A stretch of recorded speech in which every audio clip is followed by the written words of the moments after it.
hablamos sobre la imagenología, y la imagenología es una materia que inicialmente se desarrolló se comenzó a desarrollar a finales del siglo XIX, cuando Röntgen descubrió el efecto de unos rayos, a los que les llamó rayos X, porque no sabía qué tipo de rayos eran.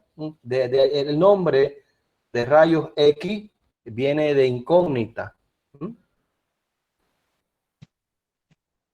Doctor, ¿le voy a hacer una sugerencia? Sí. ¿Puede ampliar su Adelante. diapositiva para que se vea mejor la letra? Escúchame, escúchame. Si yo la amplío, entonces yo no puedo ver el chat y ustedes no me pueden, las preguntas que me hagan por el chat no las voy a ver. Hay esa dificultad. Entonces van a estar abusando del audio y entonces eso va a afectar. Pero si ustedes desean, yo la amplío. ¿Entiendes? La ampliamos y la vemos así completa.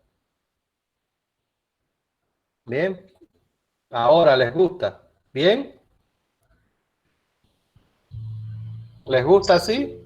Sí, doctor, está bien. Doctor. Sí, las preguntas pueden Ya, perfecto. quedar al final Sí. de la exposición. Hace Ya, la las pregunta. preguntas al final, entonces. A las preguntas al final. Bien, bien. Entonces la imagenología desde el punto de vista de las técnicas para obtener imagen, durante muchos años no se llamó imagenología, se llamó radiología, porque lo que predominaba era la técnica de imagen obtenida por rayos X.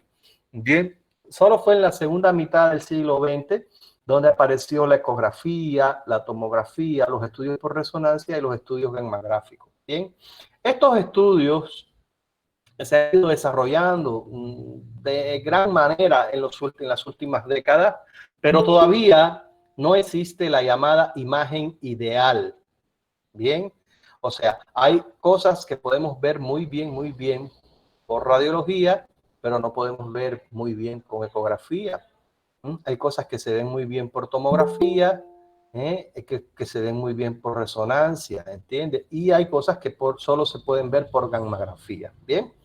Entonces, gammagrafía es lo que ustedes en el Brasil, acá en Sudamérica, le llaman cintillografía, ¿bien? Que es cuando se usan radiofármacos, ¿bien? Entonces, este,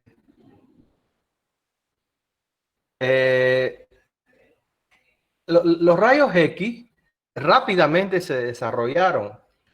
Fíjense que la primera radiografía de Röntgen fue a finales en 1890, 91, y ya en la primera década del siglo XX se declaraba tácitamente que la mejor forma para estudiar un pulmón era una radiografía de tórax. O sea, rápidamente se extendió el uso de los rayos X. Bien, en los rayos X, desde el punto de vista técnico, se han desarrollado en los últimos años con la radiología digital. La radiología digital ayuda mucho a, a obtener una imagen de mejor calidad, pero el principio sigue siendo el mismo. O sea, hay que exponer al paciente a un haz de rayos X y que se proyecte su imagen en un chasis que contiene una película sensible. Bien, bien, esto así es como funciona el equipo de rayos X. Bien, existe aspectos técnicos, esto lo maneja el técnico de rayos X, esto no lo tiene que manejar el médico. Bien, esto lo maneja el técnico. Uno primero es la distancia entre el tubo y el paciente. Todas las radiografías, escuchen, en todas las radiografías la distancia es de 1 metro por convención, ¿ya? Es una distancia convencional. Pero en una radiografía de tórax se utiliza una distancia que es la llamada distancia de telecardiograma, que es de 1,80, ¿bien? O sea, 180 centímetros o 1,80 centímetros. Y cuando veamos tórax, eso vamos a ver por qué, ¿bien? Entonces, cuando el equipo se va a realizar una radiografía, el técnico debe graduar el nivel de kilovoltaje y el nivel de miliamperaje. Bien, ¿Qué significa eso? Eso es lo que va a dar el grado de exposición.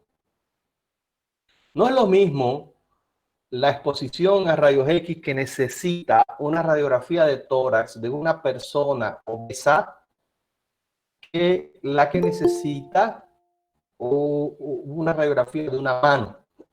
¿Entienden? Entonces, eso los radiólogos tienen tablas, según el estudio, según el peso del paciente, qué cantidad de kilovoltaje y de miliamperaje ellos van a graduar a el equipo. Y existen unos dispositivos que se llaman colimadores que restringen el haz de rayos X para que la imagen no se disemine, y que disminuya la exposición. Bien. La película es donde queda la imagen y luego es revelada. Es donde queda la imagen. Todo esto ahora actualmente se ha digitalizado, ¿entiendes? Y podemos ver la imagen, primeramente su versión digital en una pantalla y luego imprimirla. Bien, lo cual indudablemente ha redundado en una mayor calidad de la imagen radiológica. Bien, ahora, la tomografía, ¿cuáles son los principios básicos de la tomografía? La tomografía utiliza los rayos X. Bien, ahora, ¿qué pasa? La tomografía surgió en la era digital. Ya había computadoras, entonces ella surgió siempre, fue computarizada, por eso viene su nombre, tomografía axial computarizada. Y constituye un estudio donde se hacen cortes axiales porque el tubo que emite los rayos X está instalado en una estructura y él gira a 360 grados y hace un corte de la estructura que se va a estudiar. Bien, y se lleva a una escala de grises, de píxel. Y ustedes saben que mientras más alto es el valor del píxel, mayor es la calidad de la imagen. Entonces, eso ha dado que la tomografía tenga unas imágenes de excelente calidad. Y en la medida en que se han desarrollado nuevos equipos de tomografía, estos equipos, los cortes que realizan cada vez tienen menos espesor. Por tanto, pueden detectar cada vez mayor detalle anatómico. Bien, aquí les habla de la colimación, que es el espesor de los cortes según la estructura, el intervalo de corte.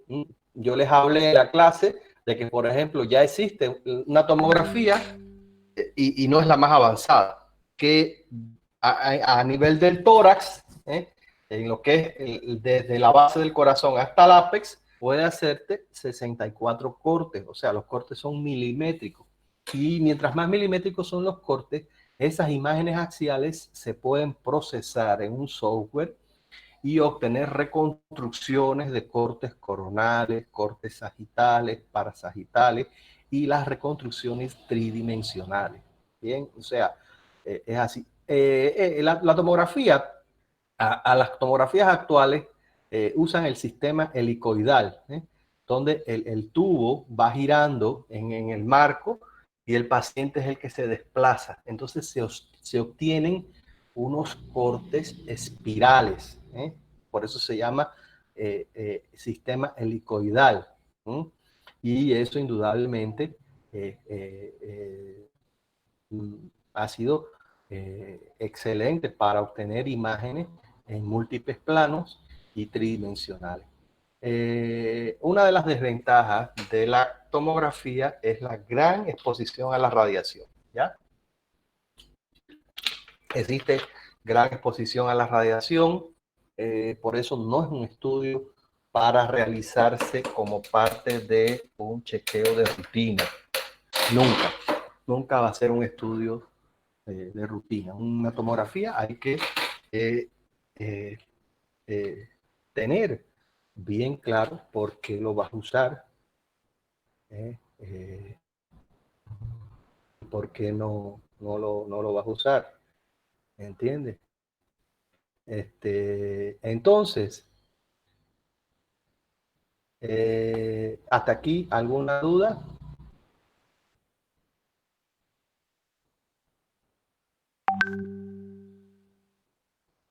Bien, entonces, ahora, la ecografía. ¿En qué consiste la obtención de imagen por ultrasonido o por ecografía? La ecografía es un estudio en el cual se obtienen imagen mediante la producción y la captación de ecos, o sea, se emiten, el ecógrafo emite sonidos, en el rango de los ultrasonidos, en un rango que no es audible por el oído humano, y ellos lo emiten porque unos cristales de cuarzo reciben una carga eléctrica y ellos vibran. Esos cristales de cuarzo, al producir esa vibración, emiten el ultrasonido. El ultrasonido viaja, y cuando choca con las estructuras regresa en forma de eco. Y el cristal de cuarzo percibe ese sonido de retorno y lo vuelve a convertir en una señal eléctrica.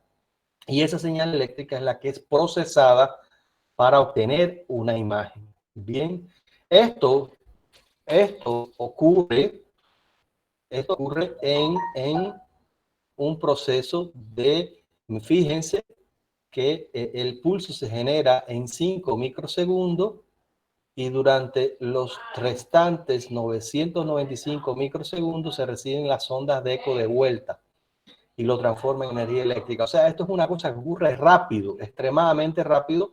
Eso ocurre en el transductor, que es lo que te colocan en la estructura, y entonces ya el equipo como tal digitaliza la imagen.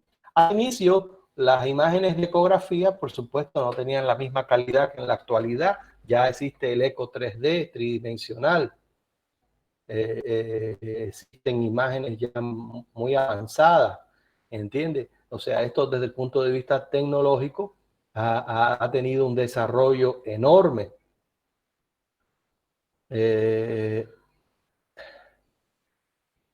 ¿Bien?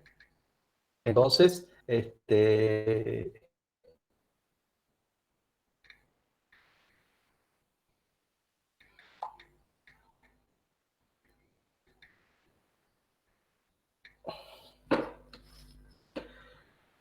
entonces,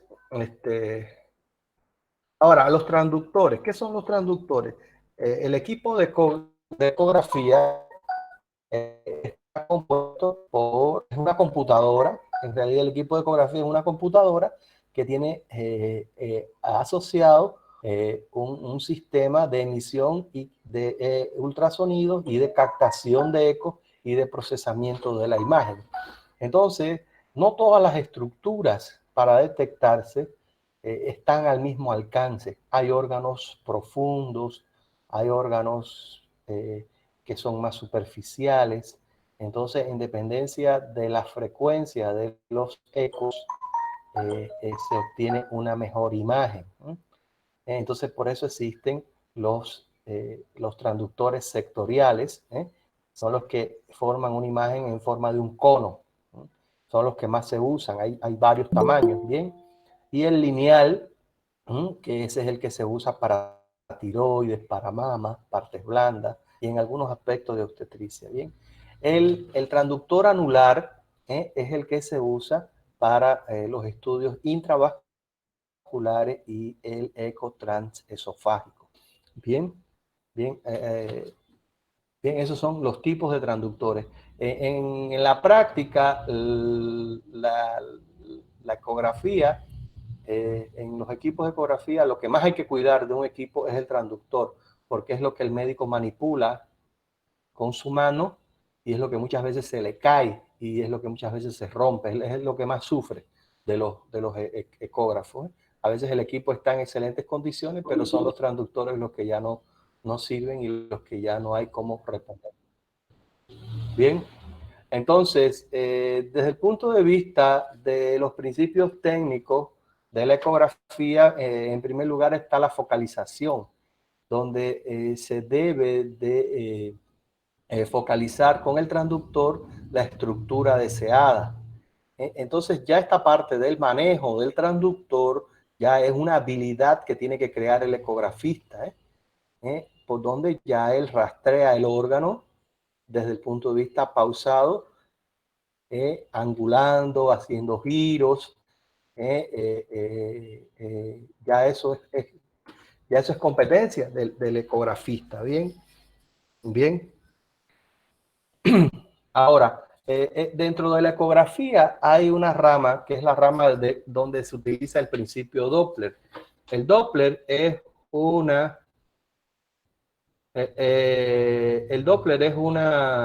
principio de la física donde él te dice Doctor, que los disculpe ecos, interrumpirlo, cómo se pero transcriben los ecos de las... Adelante. es que alguien subió su pantalla y Sí, le sacó adelante. la pantalla de usted y la diapositiva.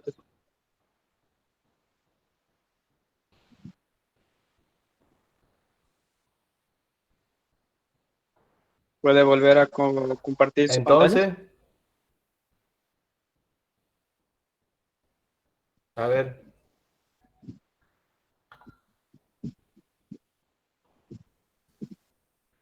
voy.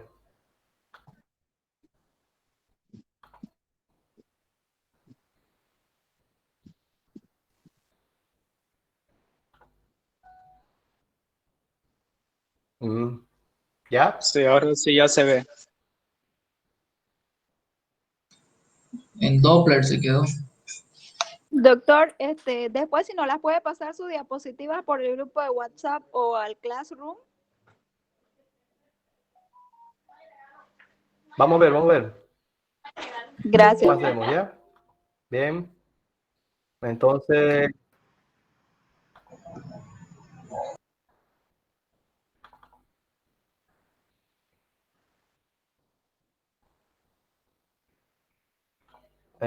continuamos. Nos quedamos en el principio Doppler. El principio Doppler se utiliza en ecografía para evaluar las estructuras en movimiento. Y en nuestro cuerpo, ¿qué es lo que está en movimiento principalmente? Está en movimiento la sangre. Entonces, el Doppler es una parte de la ecografía que se utiliza para evaluar los flujos de la sangre, los flujos intracardíacos y los flujos intravasculares. Esto tiene mucha utilidad porque la medición de los flujos te ayuda a la valoración de muchas enfermedades valvulares, de muchas enfermedades vasculares. Bien, entonces es una rama de la ecografía que tiene mucha utilidad, sobre todo en cardiología y en angiología y en neurología. Bien, porque evalúa la velocidad de la sangre y evalúa los flujos, entonces puede de eso reportar mucha información. Bien, ahora la resonancia magnética. Durante mucho tiempo se le llamó resonancia magnética nuclear.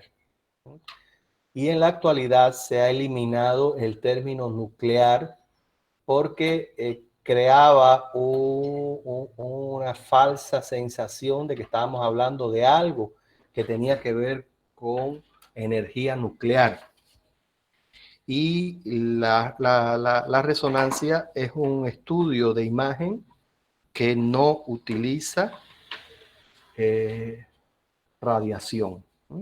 Ella procesa, crea una imagen según unos campos magnéticos que se producen, una imagen que se produce debido a la exposición de el cuerpo a potentes campos magnéticos.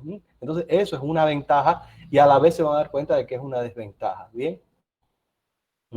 Ahora, eso es así someramente los principios de algunas de las técnicas radiológicas, imagenológicas, pero vamos a centrarnos en los aspectos cuando vamos a interpretar una imagen. Son aspectos que son importantes. Una imagen por sí sola no constituye nada. Se necesita ver e interpretar. Bien. Hay muchos factores que influyen en una correcta percepción de la imagen por parte del observador. Y en esto ustedes tienen que tener cuidado porque ustedes son principiantes. Y entonces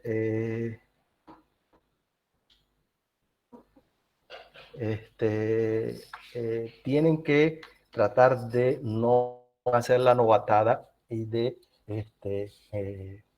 no pisar el palito. ¿Sí? Entonces vamos a hablar de algunos factores que influyen en la interpretación de una imagen. Bien. En primero que todo está la complejidad. Decimos que una imagen es compleja cuando hay muchos detalles. Cuando la imagen tiene muchos detalles y esto puede dificultar su identificación. La borrosidad de una imagen. Decimos que una imagen está borrosa cuando hay una mala delimitación de los bordes, de manera tal que usted no puede delimitar la estructura. Este es el gran enemigo del observador, la borrosidad de las imágenes. Tiene a veces que ver con la calidad, pero a veces hay imágenes que lo son así por su naturaleza. ¿Sí?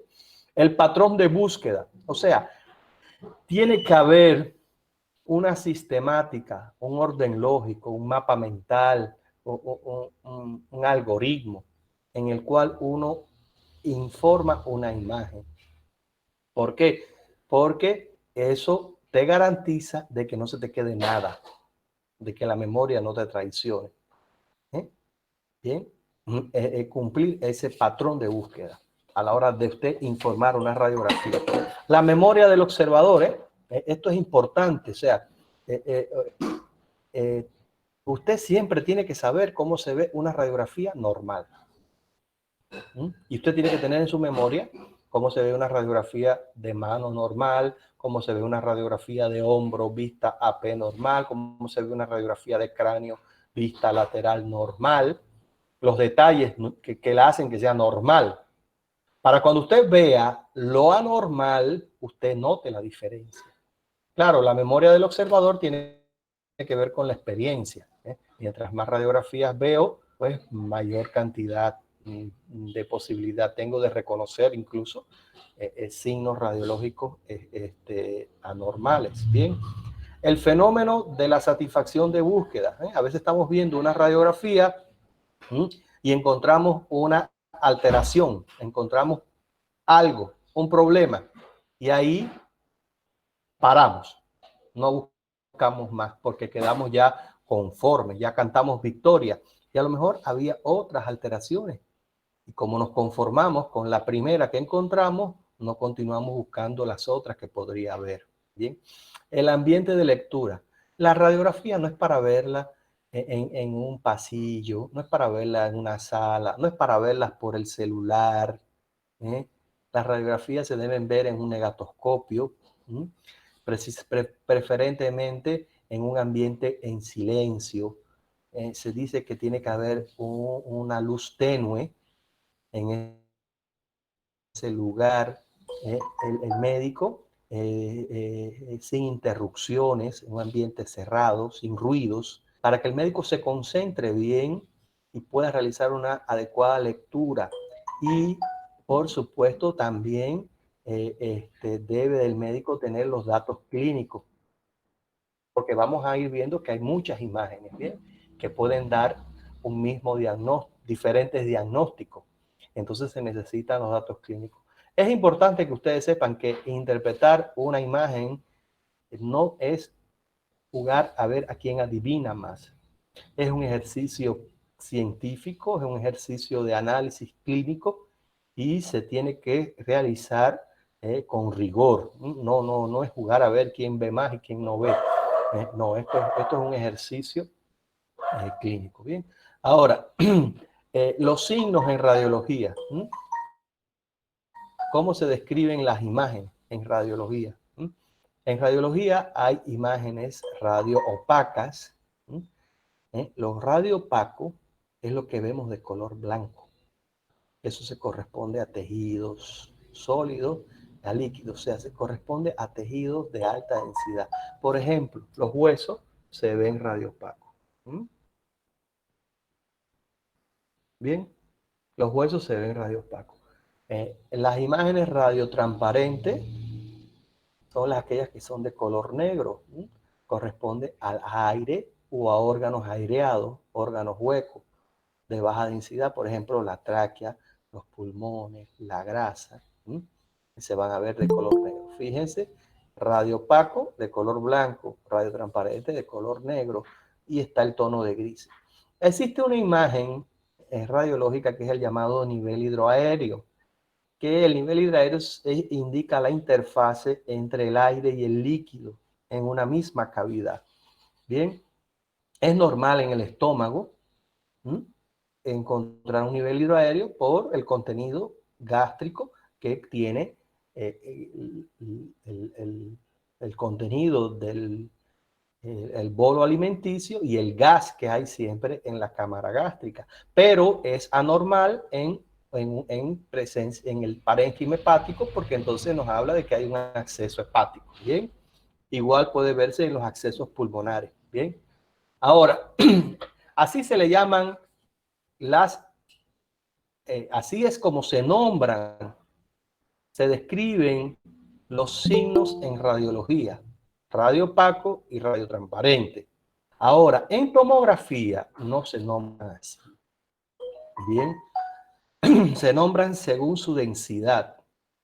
Pueden ser hiperdensos, hipodensos o isodensos. Bien, y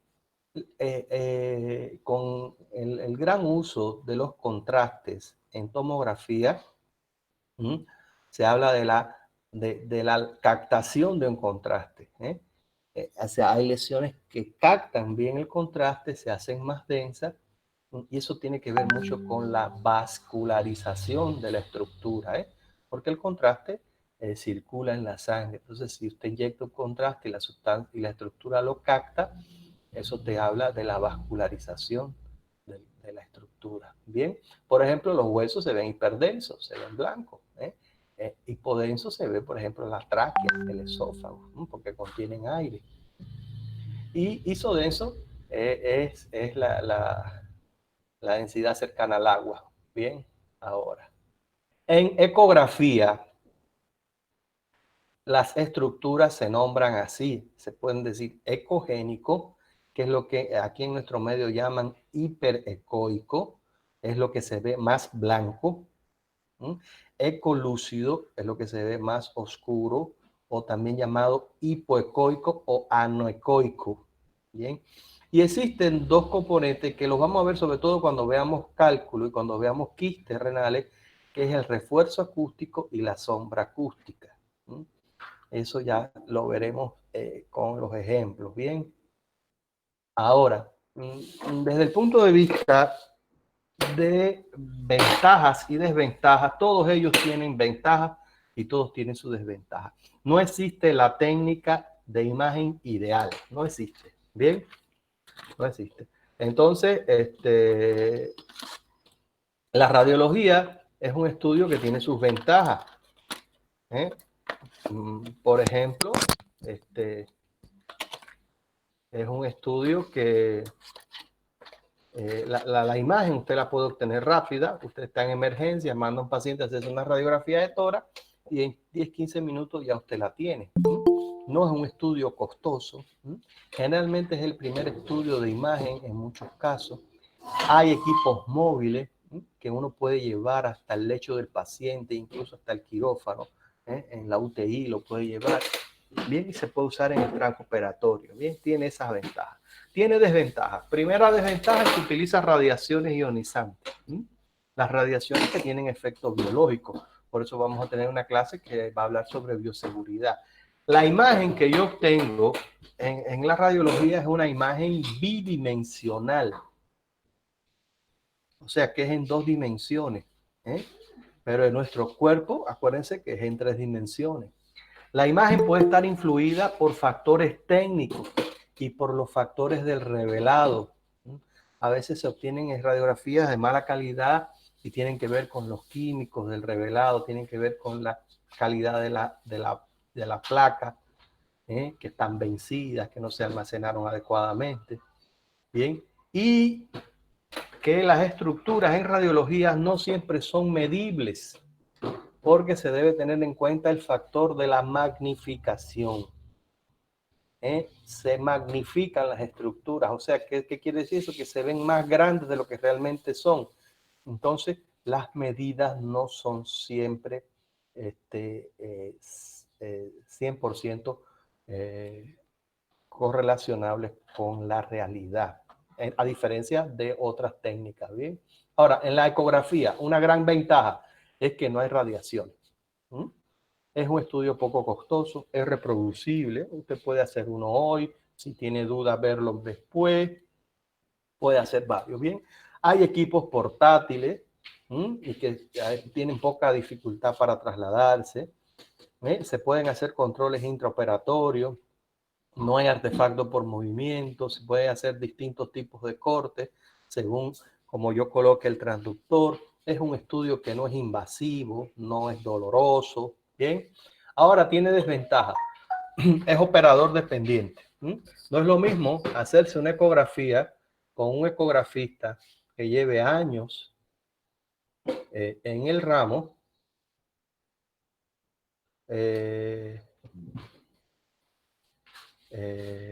y a un ecografista que recién haya hecho un curso de 6 meses. Entonces, eso es importante. Es un estudio que es operador dependiente. Depende de la experiencia y de la calidad técnica de quien lo realiza. Puede haber artificios por la presencia de gases, sobre todo en radiografía abdominal. Artificios por la presencia de grasa aumentada en los obesos. En los obesos te da mala imagen, porque el panículo adiposo es más grueso y tiene más estructuras que atravesar. ¿Bien? Ahora, la tomografía tiene muchas ventajas. Es la imagen, la tomografía es la técnica anatómica por excelencia. Te da una gran caracterización anatómica. No hay el fenómeno de la magnificación, o sea, se puede tomar medidas. Lo que en tomografía usted mida ahí en la computadora y de 9 centímetros o 9 milímetros, en la vida real mide 9 milímetros.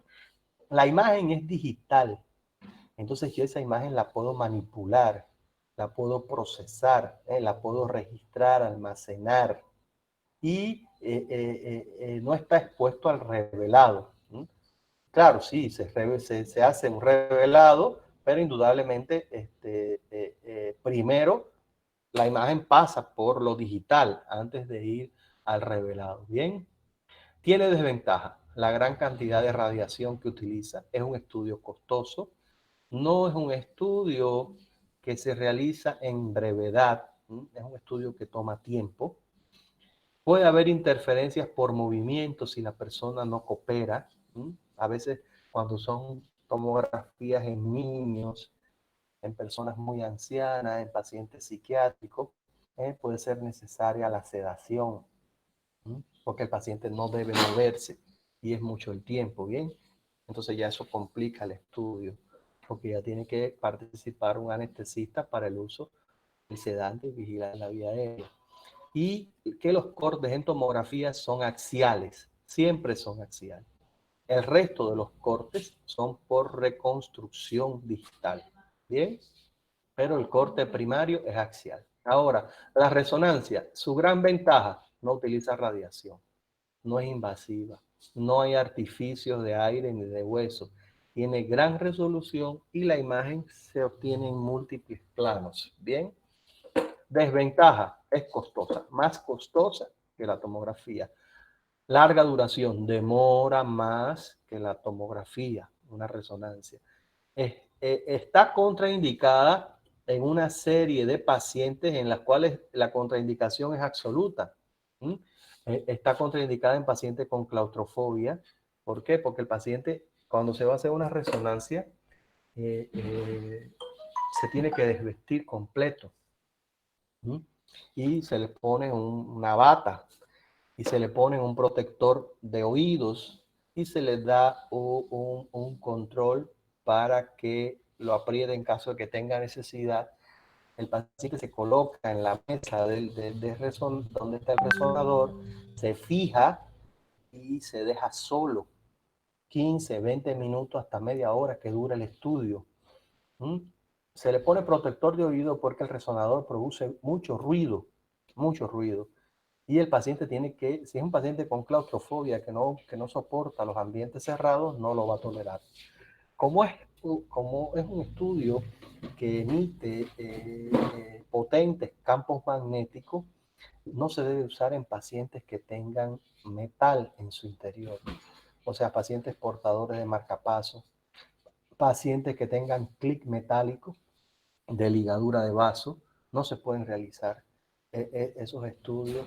¿Por qué? Porque la exposición del metal a los campos magnéticos produce calentamiento del metal y produce daño de las estructuras circundantes. O sea, son contraindicaciones que hacen que se limiten y son contraindicaciones que no tienen negociación. ¿Sí? Son contraindicaciones absolutas, no hay vuelta. Bien. Y con ello terminamos la clase. ¿Sí? Bien, a ver, ahora aquí, hasta aquí, ¿alguna duda?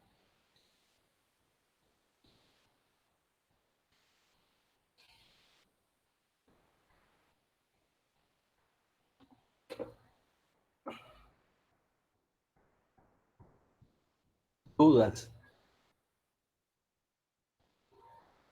No, no pueden hacerse resonancia con brackets, no, nada metálico, no.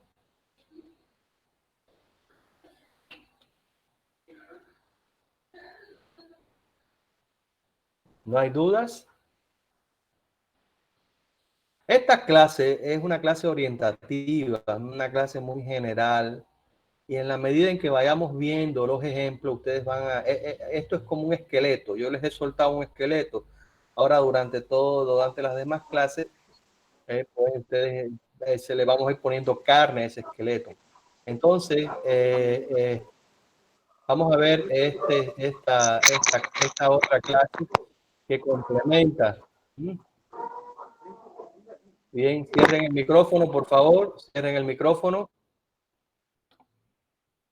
Bien, entonces vamos a terminamos 8:30. Da tiempo todavía para otra clase. No, la ecografía no produce daño, ¿no? Hasta ahora.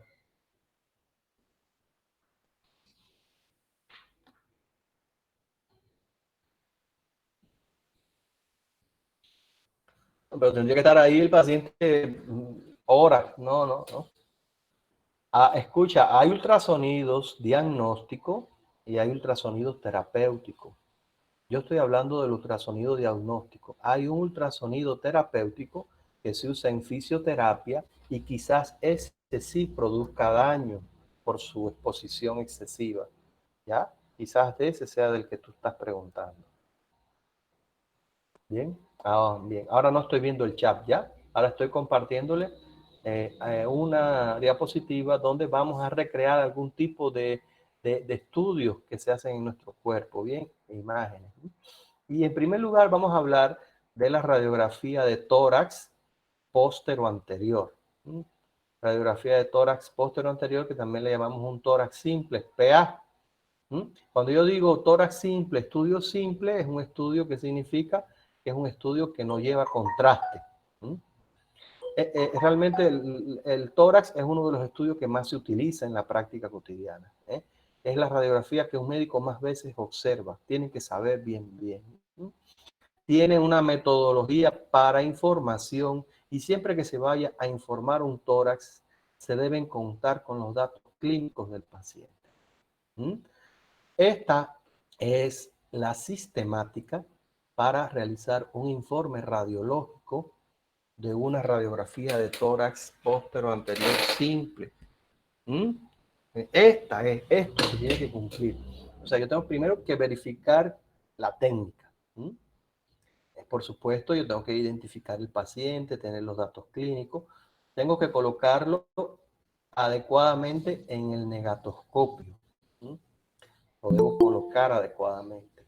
Primero voy a describir cómo se encuentran las partes blandas, luego cómo se encuentran las partes óseas, describir cómo se encuentran los campos pulmonares, la silueta cardíaca y el pedículo vascular, que también esto se le llama en su conjunto la sombra mediastínica, evaluar cómo están las cúpulas diafragmáticas y al final yo hago una conclusión de un diagnóstico radiológico en base a los hallazgos y puedo o no hacer recomendaciones. Bien, eso lo iremos viendo. Doctor, Miren, esto es, sí, sí, una pregunta. ¿Ese informe radiológico adelante. todavía está válido para entrar al examen? Usted resaltó que iba a hacer una pregunta de examen, el informe radiológico. Sí, sí, es cierto. Sí, Ya. eso tienen que sabérselo ustedes, eso tienen que sabérselo ustedes, porque incluso les voy a decir una cosa, yo he visto informes radiológicos de aquí de Bolivia y utilizan esa metodología. He visto informes radiológicos del Brasil, utilizan esa metodología.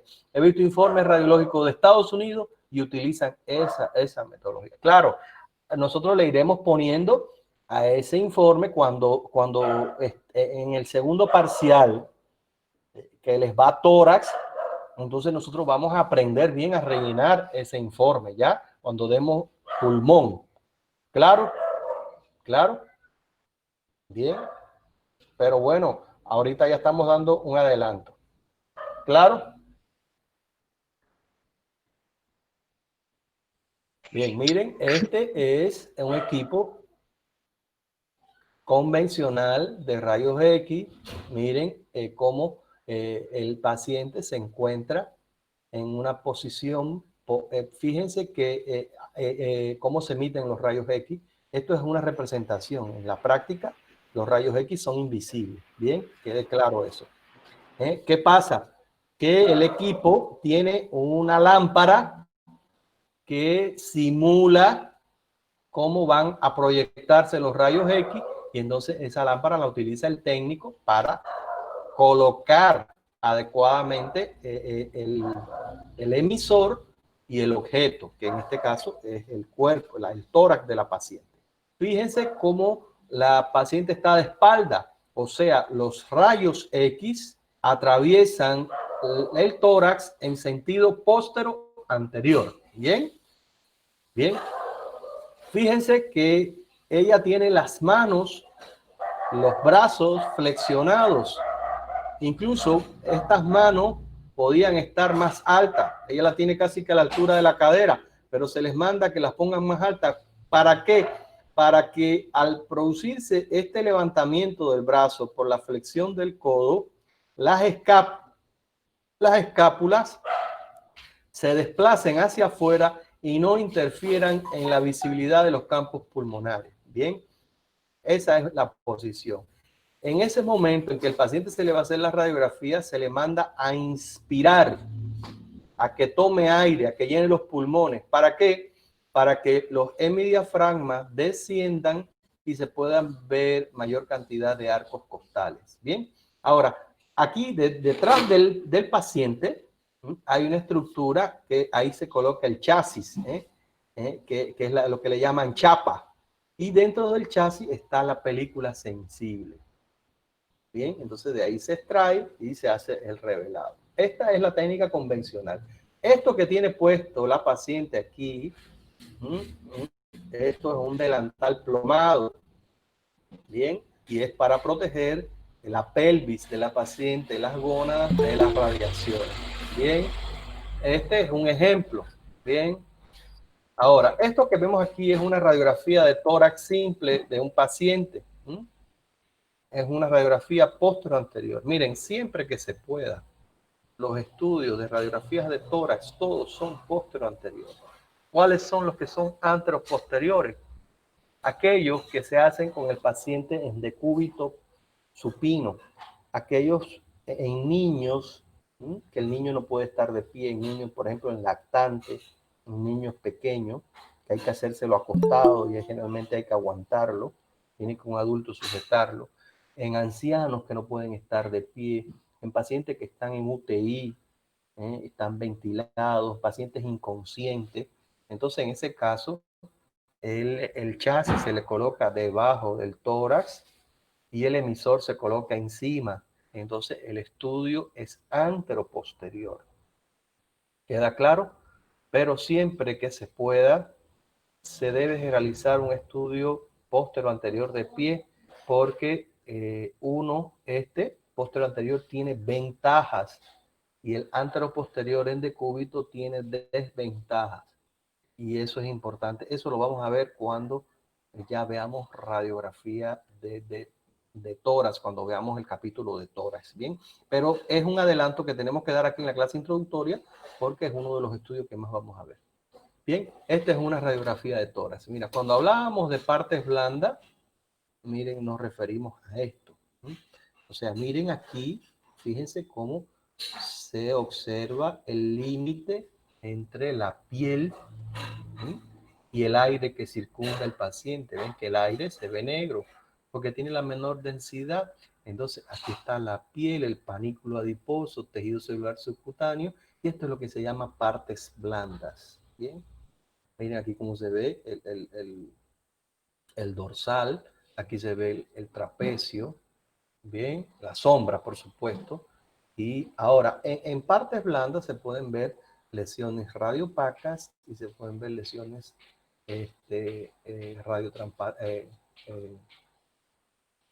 radiotransparentes. Radiopacas, cuerpos extraños metálicos, por ejemplo, eh, disparo por perdigones, perdigones, plombos, chumbos. Se pueden ver tumores calcificados, que se hayan calcificado, cuerpo extraño, bien, y lesiones radiotransparentes, el enfisema subcutáneo, o sea, aire en el tejido celular subcutáneo, que se puede ver en los traumas abiertos de tórax o en las punciones, como complicación en las punciones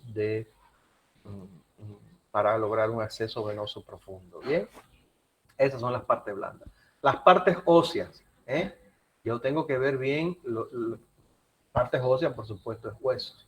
Miren, fíjense, las dos clavículas se deben ver simétricas, a no ser que el paciente tenga una deformidad de la columna vertebral. Bien, bien, miren cómo las escápulas, miren el borde interno de las escápulas, están casi por fuera de los campos pulmonares. Eso quiere decir que la técnica fue bien realizada. A veces las escápulas están aquí y entonces eso quiere decir que desde el punto de vista técnico no se realizó bien, no se posesionó bien. Aquí se puede ver la cavidad glenoidea, la cabeza del húmero, el acromion, bien, se pueden ver. La radiografía de tórax simple, póstero anterior, no es una vista idónea para evaluar los cuerpos vertebrales ni los arcos vertebrales del segmento torácico, porque se interpone la sombra mediastínica. Eso se ve bien en la lateral. Pero sí podemos ver los arcos costales. Los arcos costales se dividen en derechos y en izquierdos. Entonces tenemos el arco costal, el primer arco costal. Entonces, a partir de ahí se dividen en anteriores y en posteriores. Segundo arco costal posterior, tercer arco costal posterior, cuarto arco costal posterior, quinto, sexto, séptimo, octavo, noveno, décimo arco costal posterior. Bien, ahora, los arcos costales anteriores. Aquí tenemos el primer arco costal anterior, el segundo, el tercero, el cuarto, el quinto y el sexto. Asimismo, del lado izquierdo. Bien, tenemos que cuando vemos costilla, hay que ver bien, uno, el borde de la cortical, buscando fractura. Una fractura es una solución de continuidad en la cortical de un hueso. ¿Sí? Y, por supuesto, la calidad del hueso, buscando ya eso lo veremos bien, las lesiones óseas. ¿Bien? Ahora, la sombra media, ya vimos las partes óseas. Ahora vamos a ver los campos pulmonares. Los campos pulmonares es todo esto. Ven, como el pulmón es un órgano aireado, él se ve con tendencia a la radiotransparencia, pero fíjense que no es una radiotransparencia igual a la del aire ambiental. Es una radiotransparencia que tiene un reticulado fino. Fíjense que hay unas líneas como una pequeña red, y eso es el parénquima pulmonar. Bien, entonces como un órgano aireado tiene ese aspecto. El área pulmonar se divide en regiones. Hacia acá, hacia la parte alta, está el ápex pulmonar, o también conocido como vértice pulmonar, o también conocido como la región del surco pulmonar superior. Bien, hacia esta parte que tiende a ser menos radiotransparente, ven, aquí se ve un poquito de mayor radiopacidad. Esa es la zona donde se encuentra el ilio pulmonar. Ilio con H, claro, es el ilio pulmonar, o sea, es por donde entran al pulmón bronquios, arterias bronquiales, arterias pulmonares, y salen las venas pulmonares y los vasos linfáticos. Bien, ese es el ilio pulmonar. Bien, la región que se encuentra cerca del ilio, en los alrededores, es lo que se llama región parailiar. Bien, hacia abajo, en relación con el diafragma, es lo que se conoce como base del pulmón. Oye, digo, lesiones basales, estoy hablando de lesiones de la base del pulmón. Y lo que se encuentra en el lado opuesto del ilio es lo que se llama periferia del pulmón. Es la llamada periferia del pulmón. Bien, bien, eso tanto del pulmón derecho como del pulmón izquierdo. Vamos a imaginarnos que este paciente está de frente a nosotros, ¿bien? Este es un paciente que está mirándonos, ¿bien? Este, donde tengo la flechita, es el lado izquierdo del paciente, y este es donde tengo la flechita ahora, es el lado derecho del paciente, ¿bien? Ahora, esta es una paciente femenina, porque miren, aquí se ve una sombra mamaria, ¿ven? Eso se pueden ver, incluso a veces se distingue la radiopacidad del pezón. ¿Ven? Hay otras imágenes. Ahora, vamos a ver un detalle importante. Aquí, donde termina la cúpula diafragmática y la pared costal, se forma un ángulo. Ese es el llamado ángulo costofrénico. Bien, el ángulo costofrénico. Este es el ángulo costofrénico derecho y este es el ángulo costofrénico izquierdo. Bien, y aquí en la sombra del mediastino se forma otro ángulo, el ángulo cardiofrénico. En este caso sería el derecho y de este lado sería el izquierdo. Bien, entonces ahí tienen. Cuando estudiemos pulmones, vamos a profundizar más en la estructura, anatomía radiológica pulmonar, vamos a profundizar más en el sentido. Doctor, disculpe de que lo moleste. ¿Podría repetir del ángulo costofrénico? Se congeló mi imagen, por favor. Ya, este es el ángulo costofrénico derecho y este es el ángulo costofrénico izquierdo. También se le llama seno costofrénico izquierdo y seno costofrénico derecho. Miren, estas son las porciones más declives del pulmón. Son las porciones más declives de la cavidad pleural y generalmente los derrámenes pequeños pleurales se alojan ahí. Cuando yo veo que está libre, que no hay radiopacidad que ocupe el seno costofrénico, pues ya yo puedo descartar que haya derrame. Bien, bien, tiene utilidad para eso, porque ahí es donde se almacenan los derrames pleurales pequeños. El grande lo ve cualquiera, pero el pequeño puede pasar desapercibido, ¿claro? Y el otro ángulo es el ángulo cardiofrénico, seno cardiofrénico izquierdo y seno cardiofrénico derecho. Bien, ¿claro? Ahora, la sombra Sí, doctor, gracias. mediastínica es esta sombra. ¿Quedó claro? Sí, doctor, sí, gracias. La sombra mediastínica es esta sombra radiopaca que se encuentra hacia el centro del corazón. Ella tiene dos bordes, tiene un borde derecho, ¿ven? Y tiene un borde izquierdo. Claro, ahora, el borde derecho tiene dos arcos. Miren, un arco inferior y un arco superior. Este arco inferior corresponde a la proyección de la aurícula derecha. Y este arco superior corresponde a la proyección de la vena cava superior. Bien, ahora, el borde mediastínico izquierdo, de arriba hacia abajo, tiene los siguientes arcos. Tiene un arco prominente que se hace más prominente a partir de los 55 años de edad. Esta es una paciente que tiene más de 55 años de edad por la prominencia. Se conoce como botón aórtico y corresponde al callado de la aorta. Bien.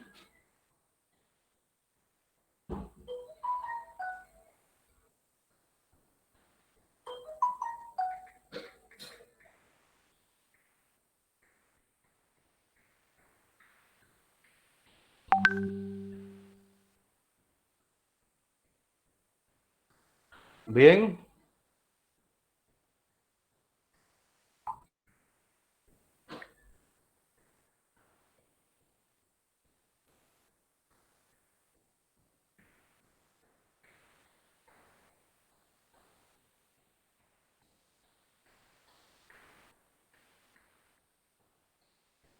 Bien, ese es el primero, llamado botón aórtico. Bien, le siguen otros arcos que no siempre son bien visibles. Y aquí estaría el arco de la arteria pulmonar izquierda o de la pulmonar. Bien, aquí se debería ver el arco que corresponde a la aurícula izquierda y el arco más prominente es el que corresponde al ventrículo izquierdo del corazón. Bien, voy a repetir. Callado de la aorta, o también llamado botón aórtico, arco de la pulmonar, arco de la aurícula izquierda y el arco del ventrículo izquierdo. Bien, ahora nos quedarían las cúpulas diafragmáticas. La cúpula diafragmática derecha y la cúpula diafragmática izquierda. La derecha siempre es más alta. ¿Por qué? Porque aquí está el parénquima hepático, el hígado, que es un órgano prominente y tiende a ser radiopaca. Bien, la cúpula diafragmática izquierda es más baja y generalmente en ella se ve un nivel hidroaéreo y corresponde al aire que hay en la cámara gástrica. Y con eso, pues terminé mi descripción de una radiografía de tórax. Claro, hay mucho por decir. Bien, esto es una radiografía de tórax normal. Bien, aquí miren lo que les he estado diciendo, aquí lo pueden ver. Aquí este es un chanchullo. Miren, incluso está en portugués, ¿no? Miren, esta radio, a veces se ve bien, esta radiotransparencia que se ve es la columna de aire de la tráquea. Y aquí está señalada, ¿ves? Miren cómo se señala aquí el callado de la aorta, el de la pulmonar, pulmonar izquierda, ventrículo izquierdo, de la aurícula derecha. Aquí no lo señalan, pero aquí estaría el de la vena cava superior, ¿no? La cúpula diafragmática derecha. Entonces miren aquí la izquierda y este aire que se ve aquí, esto muchas veces, no sé por qué, pero los pacientes les llama la atención y preguntan siempre, ¿qué es esto, doctor? Y es el aire que hay aquí, donde está el 7, ese es el aire que hay ahí en la cámara gástrica. Ese es un eructo que el paciente tiene ahí en el directo. Miren cómo se llama la clavícula, las escápulas, ven que están por fuera de los campos pulmonares. ¿Ven? ¿Ven? Miren cómo señala el ángulo o el seno costofrénico. Y aquí señalan el cardiofrénico. ¿Ven? ¿Ven? Entonces aquí, en esta radiografía, representan cómo se debería ver la radiotransparencia de la tráquea y los bronquios. A veces esto es visible, bien, no siempre, depende de la constitución del paciente. Miren, un detalle, fíjense que en este paciente, miren cómo se ven las partes blandas, miren cómo se ven las partes blandas, esta sería la línea, por aquí estaría la línea de la piel. Entonces miren las partes blandas de este paciente, ¿ven? ¿La ven? ¿Cómo se ve? Evidentemente, este paciente es mujer. Miren la sombra mamaria. Este paciente tiene un aumento del panículo adiposo. O sea, yo por la radiografía puedo ver que es una gordiña. Bien, ¿se dan cuenta? Miren el aire de la cámara gástrica. Muchas veces esto asusta al paciente. Esto, no sé por qué es lo que el paciente siempre pregunta, ¿qué es eso que tengo ahí? ¿Qué es esa mancha que tengo ahí?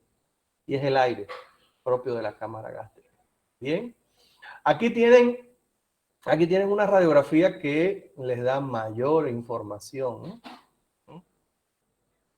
Bien, bien, esta radiografía, miren qué bien se ve la trama reticular del parénquima pulmonar. Miren qué bien se ve. Fíjense cómo, miren qué bien está delimitado el arco de la aurícula derecha. Aquí estaría el de la vena cava superior, el callado aórtico, de la pulmonar, aquí estaría el de la aurícula izquierda, ventrículo izquierdo, sombra hepática. Aquí, mira, aquí señalan el pezón, en este caso es un hombre. A veces se puede confundir con una lesión. Bien, bien, esto hay que mirarlo, volverlo a mirar, mirarlo, volverlo a mirar, para ganar memoria del observador. Bien, o sea, ustedes tienen que aprender a reconocer una radiografía de tórax simple, normal. Se dan cuenta de que estas radiografías no son iguales, no son idénticas. Claro, porque no es igual la radiografía de una persona brevilínea que de una persona longilínea. Eso es un detalle. Bien, bueno, aquí nos encontramos un primer problema. Esta es una radiografía donde se observa una lesión a nivel del campo pulmonar derecho, redondeada, radio opaca. Y eso generalmente, esto lo más probable es que sea un cáncer de pulmón. Bien, acuérdense que el cáncer de pulmón es junto con el de próstata, es el que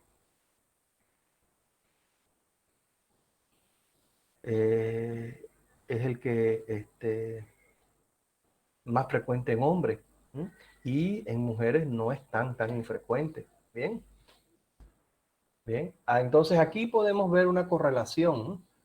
Miren aquí una imagen de un nódulo pulmonar en una imagen radiológica, y miren la imagen de un nódulo pulmonar en un corte tomográfico. Bien, estas imágenes, por supuesto, esto es para irlos introduciendo en la materia, ¿ya? El tema de pulmón es del segundo parcial, ¿bien? Ahora, este estudio se los traigo, se los coloco para que lo vean. En los libros los mencionan, pero ya este es un estudio que no se realiza. Este estudio que están viendo en la pantalla es una broncografía. Es un estudio en el cual se instilaba un contraste en la tráquea y el contraste ese tenía la capacidad de diseminarse por toda la mucosa tráqueo-bronquial y cuando se hacía la vista te dibujaba el árbol tráqueo-bronquial. Las broncografías eran estudios muy útiles. Ellos se usaban antes de que existiese la tomografía, les estoy hablando, y eran sobre todo útiles para diagnosticar las bronquiectasias, que ya seguro en neumología han hablado de las bronquiectasias, que son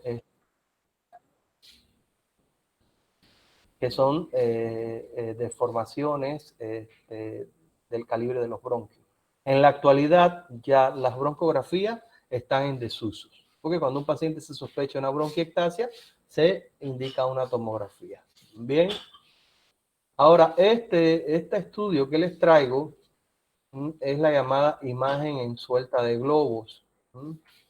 Fíjense cómo en todo el campo pulmonar hay múltiples imágenes radiopacas de aspecto redondeado, de aspecto nodular. Eso que ven aquí es un catéter venoso central para la administración de medicamentos. Bien, bien. Entonces, fíjense cómo esto corresponde a un cáncer de pulmón metastásico. Bien, esto es metástasis de pulmón. Todo esto son siembras metastásicas. Esta es una imagen similar, con la diferencia de que aquí están señalados los tumores metastásicos con círculos rojos. Bien, entonces esta es una radiografía de tórax y fíjense, comparen el ápice pulmonar izquierdo con el derecho.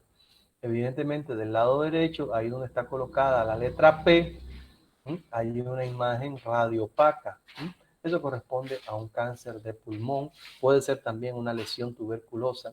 Es frecuente que se alojen en los ápices, pero le colocan la letra P porque corresponde al llamado tumor de Pancoas, que ya lo estudiaremos en radiografía de tórax. Y por supuesto se pueden dar cuenta de que es una mujer por la sombra mamaria. Bien.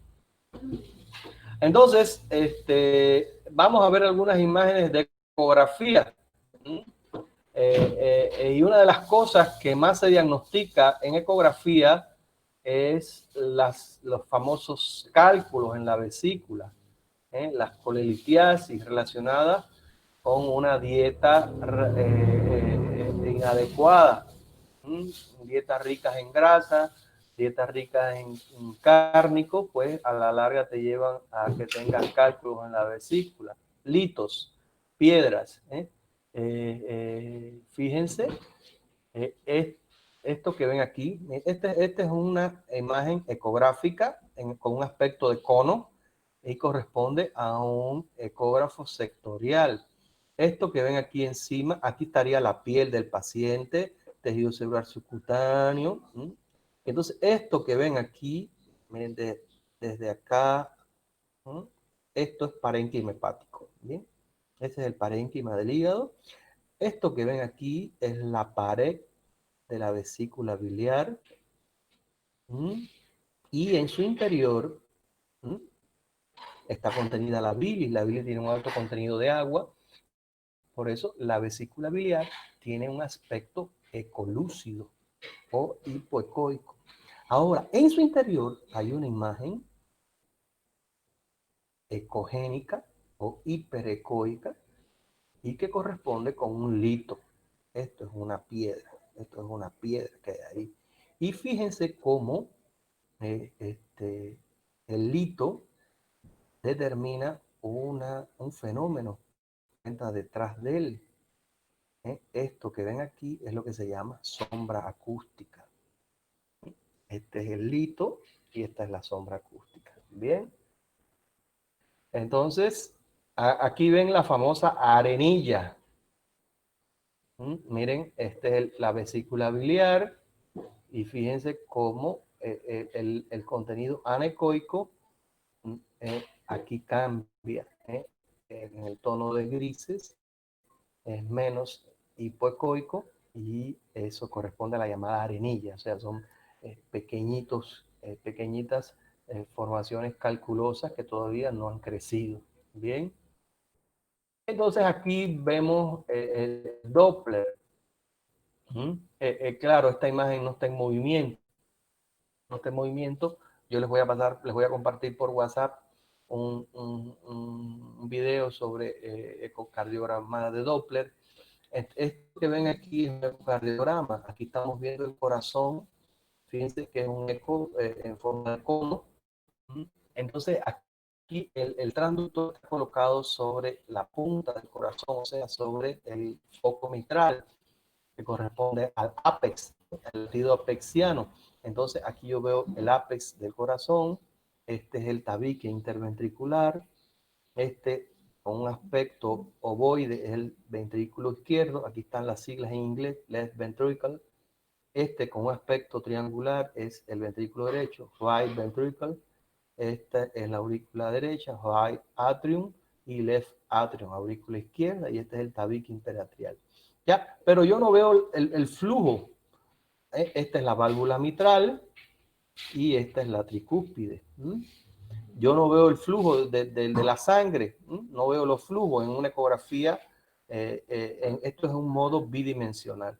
En cambio, cuando yo coloco el Doppler color, los flujos se pueden ver en tonos de rojo o en tono azul. ¿Cuál es el código? Lo rojo es lo que se acerca hacia el transductor y lo azul es lo que se aleja. Entonces, eso es por convención. Entonces, estos tonos que ven aquí, verde, amarillo, mezcla de colores, la llamada imagen de mosaico, me habla de flujo turbulento. Y eso es lo que ocurre cuando ocurre es lo que dice aquí en inglés, mitral regurgitation, o sea, una regurgitación mitral, o sea, la sangre regurgita a alta velocidad formando flujo turbulento de ventrículo a aurícula izquierda. Bien, esta es una de las utilidades del Doppler. Bien, claro, esta imagen está frisada y se debe ver en movimiento. Bien, entonces con ello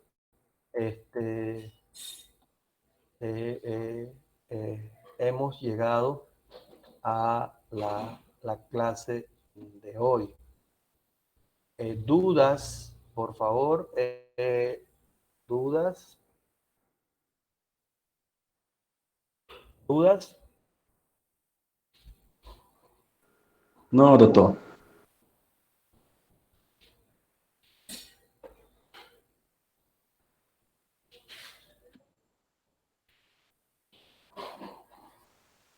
¿No hay dudas? Doctor, una pregunta.